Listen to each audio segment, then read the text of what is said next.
ओम श्री गणेशाय नमः। सभी भक्तों को प्रणाम। सभी भक्तों को नारायण हरि।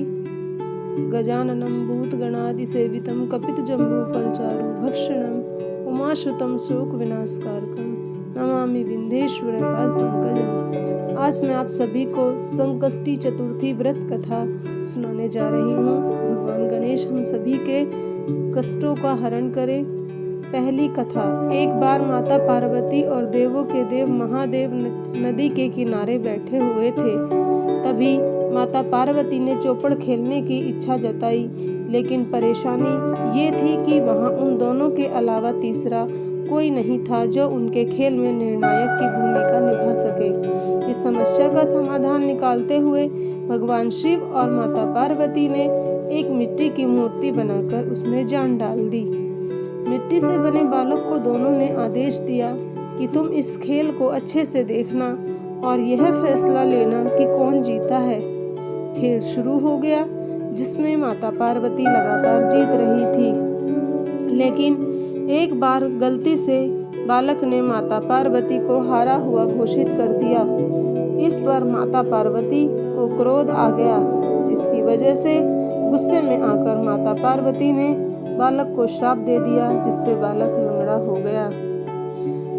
बालक ने अपनी भूल के लिए माता से क्षमा मांगी। बालक के बार बार निवेदन करने पर माता ने कहा कि अब श्राप वापस तो नहीं हो सकता, लेकिन माता ने उस बालक मुक्ति का एक उपाय बताया। माता ने उससे कहा कि संकष्टी चतुर्थी वाले दिन पूजा करने यहाँ कुछ कन्याएं आती हैं, तुम उनसे व्रत की विधि पूछना और व्रत को सच्चे मन से करना।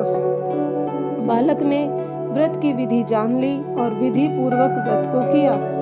उसकी सच्ची श्रद्धा से भगवान गणेश प्रसन्न हुए और उसकी इच्छा पूछी। उस बालक ने माता पार्वती और भगवान शिव के पास जाने की इच्छा को जाहिर किया। भगवान गणेश ने उनकी मांग को पूरा किया और उन्हें शिवलोक पहुंचा दिया। लेकिन वह बालक जब वहां पहुंचा तो वहां उसे केवल भगवान शिव ही मिले। उस समय माता पार्वती शिव से नाराज होकर कैलाश छोड़कर चली गई थी। जब शिव ने उस बालक से यहाँ आने के बारे में पूछा तो उसने बताया कि गणेश जी की पूजा से उसे यहाँ आने का वरदान प्राप्त हुआ। इस बारे में जानकर भगवान शिव ने भी पार्वती माता को मनाने के लिए व्रत किया, जिससे माता पार्वती भगवान शिव से प्रसन्न हो वापस कैलाश पर लौट आती हैं। इसकी दूसरी कथा इस प्रकार है। एक समय की बात है कि विष्णु भगवान का विवाह लक्ष्मी जी के साथ निश्चित हो गया। विवाह की तैयारी होने लगी। सभी देवताओं को निमंत्रण भेजे गए, परंतु गणेश जी को निमंत्रण नहीं दिया। कारण जो भी रहा हो, अब भगवान विष्णु की बारात जाने का समय आ गया। सभी देवता अपनी पत्नियों के साथ विवाह समारोह में पहुंचे। उन सब ने देखा कि गणेश जी कहीं दिखाई नहीं दे रहे हैं। तब वे आपस में चर्चा करने लगे, क्या गणेश जी को नहीं न्योता है या गणेश जी स्वयं ही नहीं आए। सभी को इस बात पर आश्चर्य होने लगा। तभी सबने विचार किया कि भगवान विष्णु से ही इसका कारण पूछा जाए। भगवान विष्णु से पूछने पर उन्होंने कहा कि हमने गणेश जी के पिता भोलेनाथ महादेव को न्योता भेजा है। यदि गणेश जी अपने पिता के साथ आना चाहते तो आ जाते, अलग से न्योता देने की कोई आवश्यकता भी नहीं थी। दूसरी बात यह है कि उनको 1.25 मन मूंग, 1.25 मन चावल, 1.25 मन घी, 1.25 मन लड्डू का भोजन दिन भर में चाहिए। यदि गणेश जी नहीं आएंगे तो कोई बात नहीं, दूसरे के घर जाकर इतना सारा खाना पीना अच्छा नहीं लगता।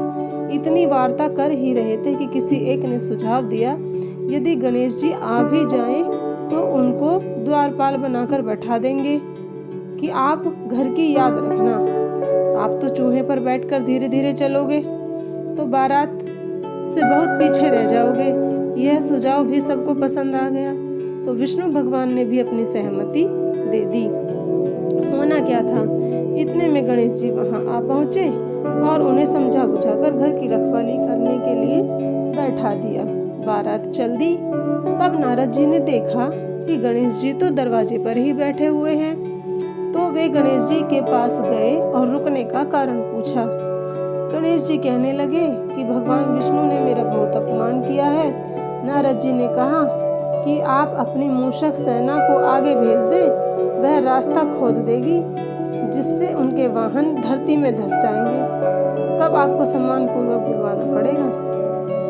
तब तो गणेश जी ने अपनी मूषक सेना जल्दी से आगे भेज दी और सेना ने जमीन पोली कर दी। जब बारात वहां से निकली तो रथों के पहिए धरती में धंस गए। लाख कोशिश करे परंतु पहिए नहीं निकले। सभी ने अनेक अपने अपने उपाय किए परंतु पहिए तो निकले ही नहीं, बल्कि जगह जगह से टूट गए। किसी की समझ नहीं आ रहा था कि अब क्या किया जाए। तब तो नारद जी ने कहा, आप लोगों ने गणेश जी का अपमान करके अच्छा नहीं किया। यदि उन्हें मना कर लाया जाए तो आपका कार्य सिद्ध हो सकता है और यह संकट टल सकता है। शंकर भगवान ने अपने दूत नंदी को भेजा और वे गणेश जी को लेकर आए। गणेश जी का आदर सम्मान के साथ पूजन किया। तब कहीं रथ के पहिए निकले। अब रथ के पहिए निकल तो गए परंतु वे टूट फूट गए, तो उन्हें सुधारे कौन। पास के खेत में खाती काम कर रहा था, उसे बुलाया गया। खाती अपना कार्य करने से पहले श्री गणेशाय नमः कहकर गणेश जी की वंदना मन ही मन करने लगा।